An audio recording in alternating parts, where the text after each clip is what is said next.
एक वस्तु को 2200 में बेचने पर 10% का क्या होता है, लाभ होता है या लाभ प्राप्त होता है। यदि वस्तु को 2600 रुपए में बेचा जाए, कितने 2600, तो बताना है लाभ कितना होगा, लाभ कितना होगा यानी कितना परसेंट होगा। देखिएगा ध्यान से बाबू कि सबसे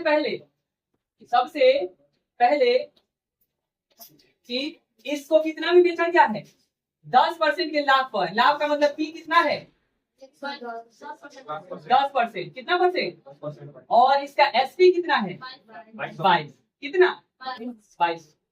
अब कह रहा है कि वो नया एसपी दे दिया है, कितना में बेचाया है, तो बताना है कि इसका ना प्रॉफिट कितना परसेंट होगा। यह ना पूछा है, यह ना पूछा होगा, कुछ नहीं करना है। 10% का लाभ मतलब 110% का मान, यानी है जो मान दिया है वो किसका मान दिया है, 110% का मान हम लोगों को दिया है कितना। अब ध्यान से इसका उल्टा बता दें, क्या हम ये बात उल्टा नहीं कह सकते हैं, जो 2200 रुपए है वो कितना परसेंट का मान है, 110% का। आप बताइए 1 रुपए का मान कितना परसेंट हो जाएगा, ये हो जाएगा सर 110 बट्टा में 2200।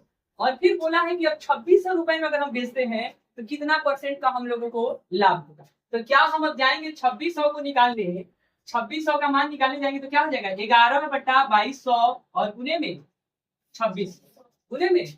आप देखिएगा है 2 को 0 से, है 2 को 0 खत्म, 11 2 ना 2 बार में, कितने बार में, और है कितना बार में 13 बार में, कितना बार में 13 बार में। इसमें कुछ छूट रहेगा, यहाँ पे कहीं 0 बच गया, तो ये टोटल मल्टीप्लाई होगा तो कितना हो जाएगा 130%।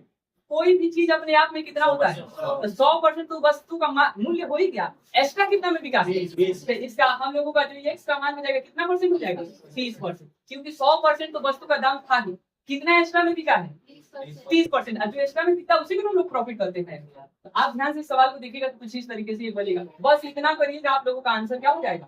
अच्छा, आप इसी नीचे वाले सवाल को सॉल्व करिए इसको उतारने के बाद।